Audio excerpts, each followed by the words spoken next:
Hi guys, welcome to another episode of Yoga Break It Down.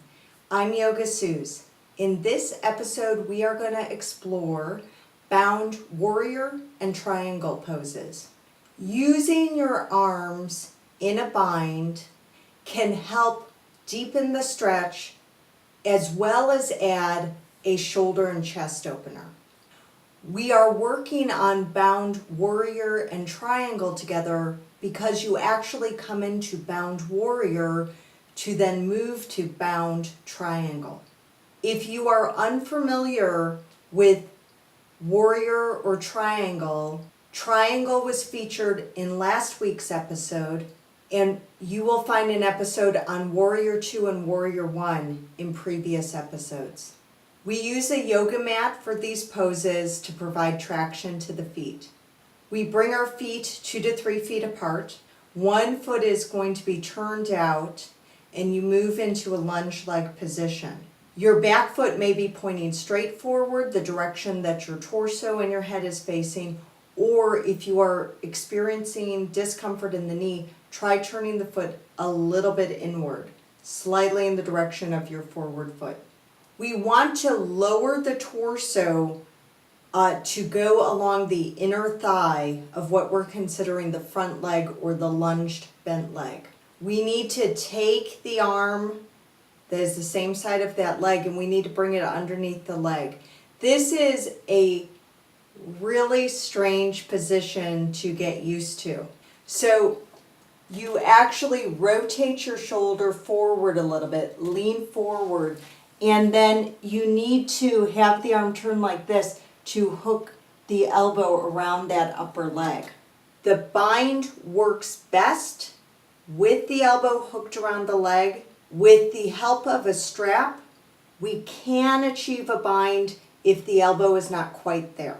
If you cannot hook that elbow around that upper leg, then you know right there that you will need a strap.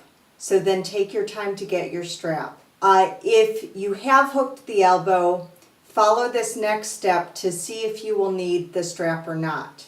So once the elbow is hooked, you take your arm around your back so that the back of the hand is along the back and the palm is facing outwards. You move the two hands towards each other and see if they can reach.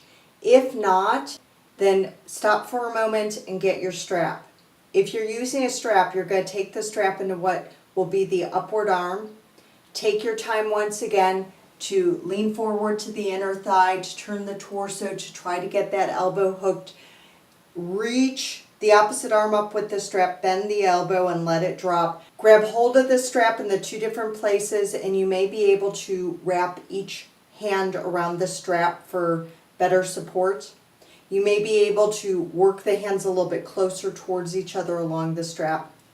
Whether you are using the strap or not, once the hands are part of the bind, you want to work on rotating that upper shoulder open, rotating the torso further to face away from the legs. You want to rotate the back hip further open. Just as when we practice our Warrior 2 or a triangle, I talk about how we want to align the body in a nice, sleek, low profile line. So you just imagine, that you have this small area to fit the whole body into except for the back foot, which is turned out and poking out a little bit.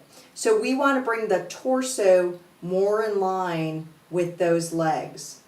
This will also bring the hands closer together if they are still further apart.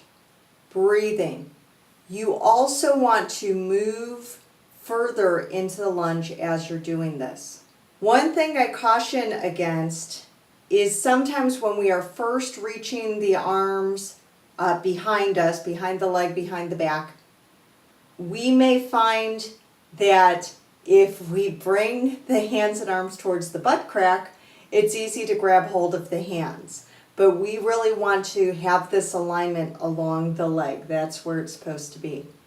If you have successfully adjusted yourself in the Warrior 2 and want to try the bound triangle, We keep our bind that we've created, and we work on shifting the hips back as we would in triangle so that the front leg moves to or towards a straight position. Since you are bound, you may not straighten it fully, even if you successfully do in practicing plain triangle alone. As we start to shift the hips back, sometimes the torso leans forward to accommodate this movement.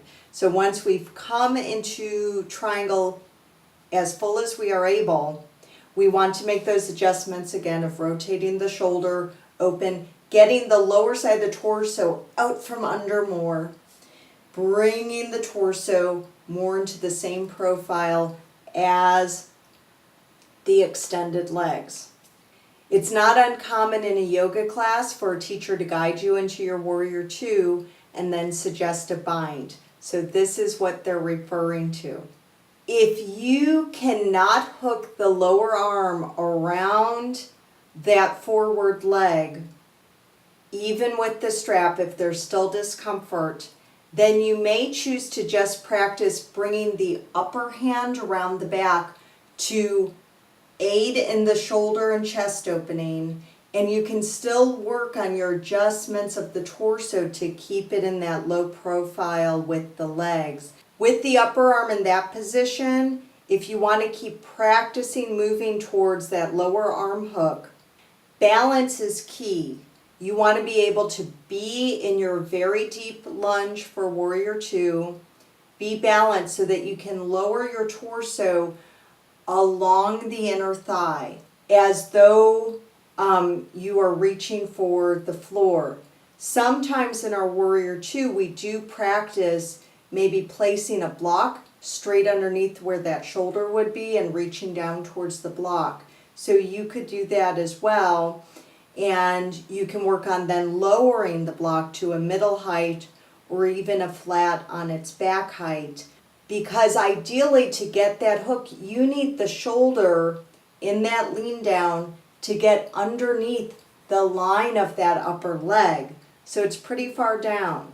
So your balance is key. Thank you guys for joining me for this episode of Yoga Break It Down. Hit the subscribe button and share this video with friends. Remember that everybody needs yoga. So that means Andrew Gillum needs yoga, poker players need yoga, nail technicians, they need yoga, and you especially, baby, you need yoga too. So I really hope you join me next time on Yoga Break It Down. Bye-bye.